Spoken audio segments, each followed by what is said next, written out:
لبيك اللهم لبيك لبيك لا شريك لك لبيك লাব্বাইক আল্লাহুম্মা লাব্বাইক ধ্বনিতে মুখরিত মক্কা। বিশ্ব মুসলিমদের তীর্থভূমি পবিত্র মক্কায় 2025 সালের হজের মৌসুম শুরু হয়েছে। মিনায় অবস্থানের মধ্য দিয়ে শুরু হচ্ছে হজের আনুষ্ঠানিকতা। এরই মধ্যে মিনায় পৌঁছতে শুরু করেছেন হজ করতে যাওয়া মুসল্লিরা। প্রতি বছর হজ শুরু হয় আরবি ক্যালেন্ডারের শেষ মাস জিলহজের 8 তারিখ এবং চলে 12 তারিখ পর্যন্ত। সেই অনুযায়ী সৌদি আরবে বুধবার থেকে শুরু হয়েছে এবারের পবিত্র হজের আনুষ্ঠানিকতা। স্থানীয় সময় মঙ্গলবার রাত থেকে মিনা অভিমুখে মুসল্লিদের আগমন শুরু হয়। ধর্মীয় বিধান অনুযায়ী মঙ্গলবার সন্ধ্যার পর মুসল্লিরা মক্কার মসজিদুল হারাম বা নিজ আবাসন থেকে এহরাম বেঁধে হজের নিয়ত করেন এবং প্রায় 9 কিলোমিটার দূরের মিনা উপত্যকার উদ্দেশ্যে যাত্রা করেন। সেখানে এক রাত অবস্থান শেষে বৃহস্পতিবার 9 জিলহজ রওনা হবেন আরাফাতের ময়দানে, যেখানে অনুষ্ঠিত হবে হজের মূল খুতবা।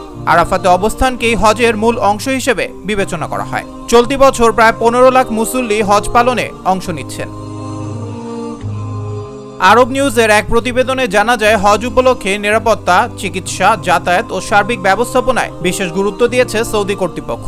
তারা জানিয়েছে, বিশ্বের 71টি দেশ থেকে এখন পর্যন্ত 3314টি ফ্লাইটে হজযাত্রীরা সৌদি আরবে পৌঁছেছেন।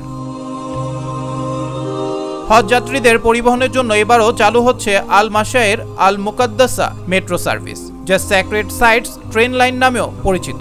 উচ্চ ক্ষমতা সম্পন্ন এই ট্রেনটি হজের 7 দিনে 4900 বার চলাচল করবে, যার মাধ্যমে প্রায় 20 লাখ হজযাত্রীকে আরামদায়ক ও নিরাপদ যাতায়াত সেবা দেয়া হবে। এছাড়া কৃত্রিম বুদ্ধিমত্তা প্রযুক্তির মাধ্যমে 7400 কিলোমিটার সড়ক স্ক্যানিং, প্রয়োজনীয় সংস্কার এবং যানবাহন পরিদর্শন করা হচ্ছে। হজযাত্রীদের পরিবহনের জন্য অন্তত 25,000 বাস প্রস্তুত রাখা হয়েছে, যেগুলো প্রযুক্তিগত তদারকির আওতায় থাকবে।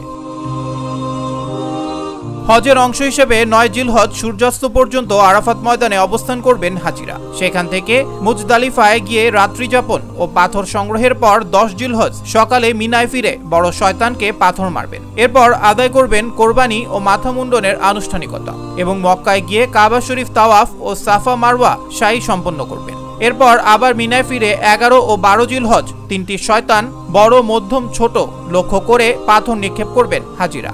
সবশেষে বিদায় তাওয়াফের মাধ্যমে হজের আনুষ্ঠানিকতা শেষ হবে।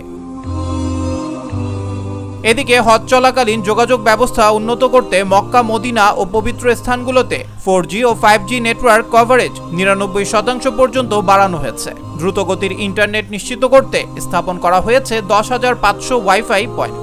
সব মিলে প্রযুক্তি ও ব্যবস্থাপনায় অভূতপূর্ব প্রস্তুতির মধ্য দিয়ে শুরু হয়েছে এবারের পবিত্র হজ।